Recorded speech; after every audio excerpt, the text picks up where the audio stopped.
எங்கள் அப்பாவோட கடைசி காலத்தில் வந்து தன் புள்ள வந்து உருப்பிடுமா அப்படின்னு அவர் படுக்கையில் இருக்கும்போது அவர் கேட்டபோது வர்ணம் படத்தில் நடித்த ஃபோட்டோ காமிச்சு கவலைப்படாத உன் புள்ள நல்லா வந்துடுவான் பாரு எனக்கு நடிக்க வருது பாரு அப்படின்னு அந்த படத்தை ஃபோட்டோ நான் காமிச்சிருக்கேன். அதனால் வந்து ஸோ எப்படி பார்த்தாலும் சில மூமெண்ட் வந்து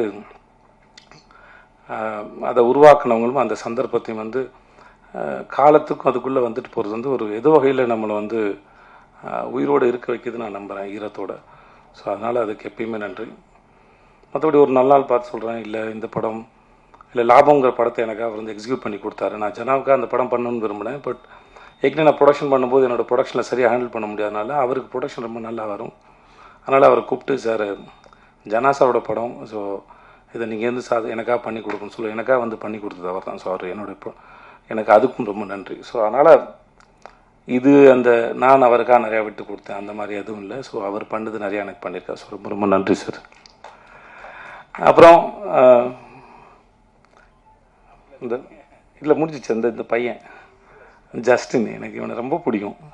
ஏன்னே தெரியாது. சில பேரை இல்லை அவன் மியூசிக் டைரக்டர் நல்லா மியூசிக் பண்ணுவாங்கிறதுனால இல்லை, அது அவனுக்கு தெரியும். இந்த ஃபஸ்ட் டேலேருந்து இல்லைடா சந்தேகம் இல்லைல்ல அதில் ஏன் தெரியாது. சில பேர் எனக்கு பார்த்த உடனே பிடிக்காது, அது ஏன்னு எனக்கு தெரியாது. சில பேரை பார்த்து ரொம்ப பிடிக்கும். அவங்க நல்லவங்களா கெட்டவங்களாலாம் எனக்கு தெரியாது. ஆனால் வந்து எதனாலையும் தெரியாது, சில பேரை எனக்கு பார்த்தா பிடிக்கும். அதனால் அப்படி எனக்கு பார்த்தோன்னே ரொம்ப பிடிச்சது. நானும் ஒன்றும் அவனும் அடிக்கடி சந்திச்சுக்கிறதோ பேசிக்கிறதோ குசலம் விசாரிச்சுக்கிறதோ அப்படிலாம் எந்த பழக்கமும் கிடையாது ரெண்டு பேருக்கு நடுவில். ஆனால் எப்பவுமே அவனை உரிமையாக வந்து என் சகோதரனை போல் நடத்துறதும் ரொம்ப முக்கியமான ஒரு ஆளாக இருக்கிறதும்.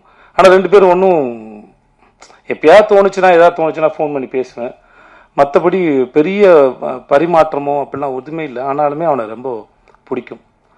ஸோ ஜஸ்டின் இந்த படத்தில் ரொம்ப அற்புதமாக வேலை பார்த்துருக்கேன், அது நான் சொல்ல தேவையில்லை. ஒரு முறை கீரவாணி அவனை பற்றி பேசினதை வச்சுருந்தேன், எனக்கு ரொம்ப பெருமையாக இருந்தது. அவன் கூட பிறந்திருந்த இல்லை அவங்க வீட்டு ஆளுங்க எவ்வளோ சந்தோஷப்படுவாங்களோ எனக்கு அவ்வளோ சந்தோஷமாக இருந்தது. நம்ம வீட்டு பிள்ளையை பற்றி இன்னொருத்தர் பேசுறது, ஒரு மிகப்பெரிய ஆள் பேசுறதுங்கிறது எவ்வளோ சந்தோஷமோ எனக்கு அவ்வளோ சந்தோஷமாக இருந்தது. ஜஸ்டினோட ஒர்க் வந்து இந்த படத்தில் மிக பிரமாதம், ரொம்ப அழகாக பண்ணி கொடுத்துருக்கான். ரொம்ப நன்றி ஜஸ்டின். அப்புறம் அவினாஷ் சார் பார்க்குறது தான் கரடி முண்டா இருப்பாப்புல, நம்ம குழந்தைங்களுக்கு வாங்கி கொடுத்த கரடி பொம்மை மாதிரி அந்த ரொம்ப சாஃப்ட்டு. எப்படி இந்த குழந்தை இத்தனை வருஷமாக இந்த உலகத்தில் கரெக்டாகவும் வளர்ந்துச்சுன்னு எனக்கே தெரியல. But really is very cute. அந்த எப்படி சொல்கிறேன்னு தெரியல, வயசில் பெரியவர்னால மரியாதை பேச வேண்டியதாக இருக்குது. இல்லாட்டி தம்பி என்னப்பா சாப்பிட்டியா அப்படின்னு தான் கேட்கணும். Is such a cute. எப்படி சொல்கிறேன்னு தெரியல. அவர் பேசும்போது கவனிச்சிருப்பீங்க, ஒரு மாதிரி ரொம்ப எக்ஸைட்டடாக அப்படியே ஒரு மாதிரி இருந்திருப்பாப்புல.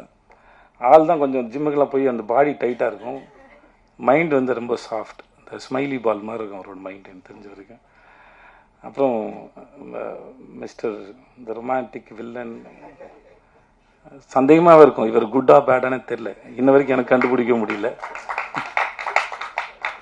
நடுவுலேயே இருக்கிறீங்க, என்னன்னு தெரியல, குட்டா பேடா எனக்கு தெரியாது. இவர் கூட எத்தனை வருஷம் பழங்காலும் கண்டுபிடிக்க முடியாது போல.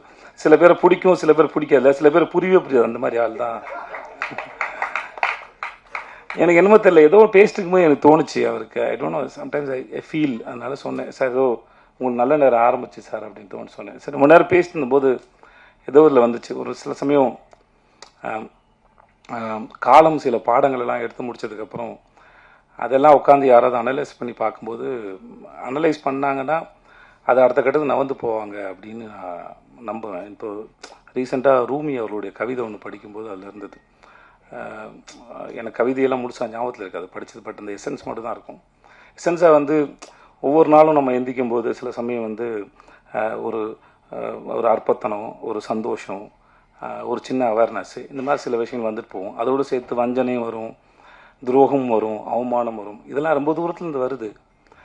அது ஒவ்வொரு முறையும் நம்மளை வந்து சேரும்போது அதை ஒழுங்காக பராமரித்து பத்திரமா பாதுகாத்து, ஒரு விருந்தினர் போல பாதுகாத்து அவர் பத்திரமா அனுப்பி வைங்க. ஏன்னா அது நம்மளை அடுத்த கட்டத்துக்கு நகர்த்தி போகிறதுக்கு அது வந்துட்டு போகுது, மிக முக்கியமானவங்க அப்படின்னு அந்த கவிதை பேசும். அந்த மாதிரி தம் வாழ்க்கையில் ஏற்பட்ட அனுபவங்களை உட்காந்து அழகாக பேசி அலசி ஆராய்ஞ்சு வழி அனுப்பின ஒரு ஆள்னு நினைக்கிறேன் அவர். அதனால் அவருக்கு நல்ல நேரம் இருக்குன்னு நான் நம்பினேன், அதை வச்சு தான் சொல்லியிருப்பேன்னு நினைக்கிறேன். ஸோ அதனால் இட்ஸ் மனசில் வந்து சார் சொன்னேன். சார் உட்காருங்க சார்.